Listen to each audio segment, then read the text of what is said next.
Hello everyone, welcome to our webinar on well-being in EYFS. I'm Shabana and I'm the head of PSC in FS.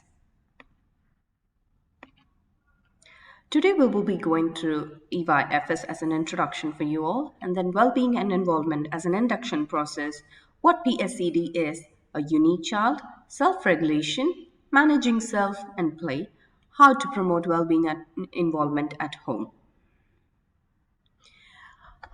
In FS, we follow the newly developed Birth to 5 Matters as a comprehensive guide to help children make progress towards their early learning goals. This has been recently updated to meet the needs of us practitioners, to respond current issues in the society, to meet the needs of children today, and to lay strong foundation for their future. The purpose of the guidance includes reaffirming core principles which recognizes children as the center of practice, child's connection with family, communities, cultures, and natural world. And finally, the need to consider the child as a whole, which is physical, social, emotional well-being, health, and learning. PSED. PSED is the personal, social, emotional development. It is recognized as one of the building blocks of success in life. It supports children's development by helping them to interact effectively and develop positive attitudes to themselves and towards others. However, this does not happen in isolation or overnight and relies on influential adults such as the parents and carers, providing them with positive feedback and modeling appropriate behavior. PSED is crucial in their ability to lead healthy and happy lives, which is the fundamental to their cognitive development. This theory is greatly underpinned by Maslow's hierarchy of needs by Abraham Maslow, who devised the hierarchy of needs. In this pyramid of needs, he highlighted that in order for children to develop cognitively, they must have their social and emotional needs met. First among the hierarchy is the physiological needs, which is the food, warmth, water, rest, and shelter. Once this is satisfied is only when the next step can be satisfied, which is the safety needs, safety and security of being in a well-protected and safe environment. When these two are satisfied, they go on to build up the next hierarchy, which is the love and belongingness. The need for love and belongingness only happens when you build friendship and trust towards the other person. So there's an important factor of physiological and safety needs, which is more important to form the other needs. The factors which influence development are 7 in number. Emotional health and well-being are the early relationships which strongly influence how children develop and having close, secure attachment to their carers, which is important for their healthy development. Positive relationships support well-being and the gradual development of self-regulation. Physical health and well-being. Being physically healthy includes having nutritious food, a clean and safe environment, appropriate clothes, health care, mental stimulation, movement and activity, rest and sleep, and access to the outdoors with loving relationships. Individual pathways. I'm sure you all agree each child is unique and their history is unique as well, including their experiences, opportunities. It is important as a starting point for their supporting development and learning. Many factors such as low birth weight, child temperament, a recent move, or the family being under stress can also affect a child's development. Which in such cases, it is imperative for you as a parent and for us as teachers to know what the child is going through to provide appropriate support at school. Child as an active learner. Children are innately driven to become more competent and they find and embrace their next stages in their development and learning, meeting challenges and practicing to develop their skills and independence. Experiences in the world. Children build on their experiences. The wider and deeper their exposure, the great potential they have for secure development. This is very obvious in children who have a lot of exposure. Their communication and language is very high and they always love to share their experiences with their friends and teachers in the classroom. Culture and community, development and learning are enhanced when there are connections and relationship between early childhood settings, home and other places and spaces in child's lives. Interactions, the adult's role as a co-regulator is crucial. in a child's development of self regulation. Now, you may ask what self regulation is. It is the ability to regulate their thoughts, feelings, behavior, and actions. As they observe and interact with their peers and adults, children gradually move from experience of being supported in managing their feelings, thoughts, and behavior to developing their ability to regulate these more independently. A unique child. As I mentioned, each child is unique, and while we can be guided by an understanding of some general patterns of development from pre birth into early childhood, progression is uneven and unfolds differently for each individual child. Development is a continuous process which is influenced by many factors.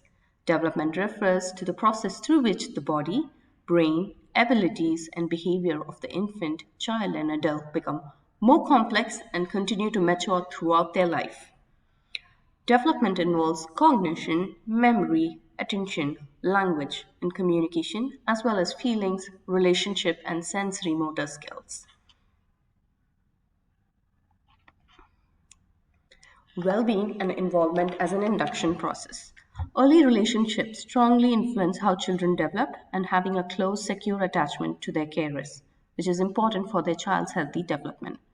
Positive relationships support well-being and the gradual development of self-regulation. How can they overcome this? We will look into it in detail. Suppression anxiety is a natural part of development, and how parents respond to it is essential to setting children up for successful future drop off experiences at school. This could also be the case after a short break or a prolonged absence due to illness, midterm break, or even winter holidays. In such cases, preparation, reliability, and consistency is the key. Most children settle in between 2 to 4 weeks. However, some children do take a while longer. And it is absolutely okay. In such rare cases, we do advise short timetable until they're confident to come in for the whole day. Creating a reliable and consistent drop-off ritual helps kids make healthy and positive transition while they learn to develop trust with both parents and teachers. Routine. Now, how can we overcome this whole process of separation anxiety? First thing being routine. Creating a routine and sticking to it is crucial. Your children thrive on knowing what to expect. I'm sure we as adults as well enjoy our routines, and even a small disturbance to it hinders us. Expect some tears. Be flexible. This might be a big transition for your child, and practice goes a long way to helping them through it. Often, a family picture in their bag or a story about first date does a lot of help. We did read a child a kissing hand story, which helps mommy place a kiss on the baby's hand, and the child comes into school with closed fist.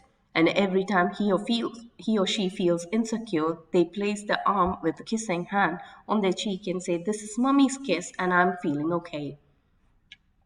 Never sneak away. It's hard on knowing every parent to say goodbye to their kids, but sneaking away can cause additional anxiety for your little ones.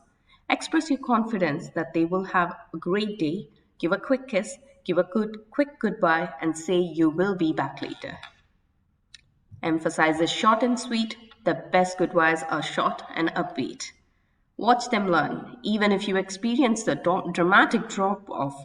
Quite often, by the time you are in your car and driving to your work, your child has already settled down and is participating in their classroom activities. Homeschools partnership. Transition is a process, not an event. High quality transition recognize the importance of feeling known. Our children at GFM are strictly adhere to routine from day one. They are being taught and modeled how to come in and settle down themselves to make them feel at ease.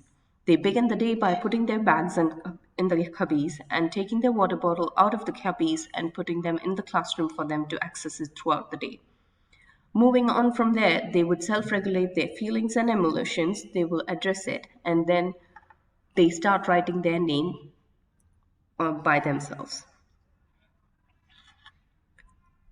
These transition opportunities for professional dialogue, both within and between settings, as well as with the home. It's the responsibility of all early years teachers to ensure that children feel welcomed, gain a sense of belonging, and are happily settled. Self regulation. Self regulation involves children's developing ability to regulate their emotions, thoughts, and behavior to enable them to act in a positive way towards the goal. This helps or depends on and grows out of co regulation, where adults and children work together toward a common purpose, including finding ways to resolve upsets from stress in any domain and return to balance. Self regulation depends on and also has both emotional and cognitive aspect. It includes adult modeling calming strategies, naming them, and talking about feelings and ways to manage. This helps children to recognize their feeling and build their cognitive awareness and to manage extreme emotions. The foundations of emotional and cognitive self regulation in the early years are tied together and both are necessary for behavior self regulation. Children in GFM come in and regulate their feelings all by themselves. Eventually, they start by addressing the feelings in the morning, and if they are upset or angry, and as they move on and regulate their feelings, they move their name or picture towards a happy picture or an excited picture. Children are taught to calm themselves and regulate themselves throughout the day. Why self regulation, you may ask? Executive function includes the child's ability to hold information in mind, focus their attention, regulate their behavior, plan what to do next. These abilities contribute to the child's growing ability to self regulate, to focus their thinking, monitor what they're doing, and adapt based on it. Regulate strong feelings, be patient for what they want, and bounce back when when things get difficult. Managing self. Quite often at this age group, managing self is through play. Play is essential for child's development, building their confidence as they learn to explore, relate to others, set their own goals, and solve problems. Children learn by leading their own play and by taking part in play, which is guided by adults. Play both indoors and outdoors make a powerful contribution to child's well being, development, and learning. Children play not because it is often fun and not often fun, and it also offers a joyful opportunity for them to engage in many different activities with others. In play, a child can become deeply involved as they take things they already know and combine them in new ways so that their understanding deepens. Outdoor spaces particularly provide rich opportunities for children to share ideas and feelings with peers. Most of the time, when children are quiet in the classroom, they might open up in an open outdoor play area. And this will be exciting for the teacher to see as they are confident outdoors and they are willing to open up to others. Playing with others, such as interested adult who participates without directing the play or with other children, is likely to foster and extend learning. The grown-ups here are very well trained to ask questions and to engage with them in play during the outdoor learning area by asking higher order questions to enhance and deepen their knowledge. How to promote well-being at home.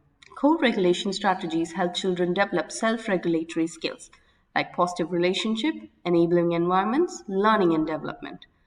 Positive relationships provide a warm, responsive relationship where they feel respected, accepted, heard, and supported in times of stress and confident that they are cared for all the times, which is the most important one.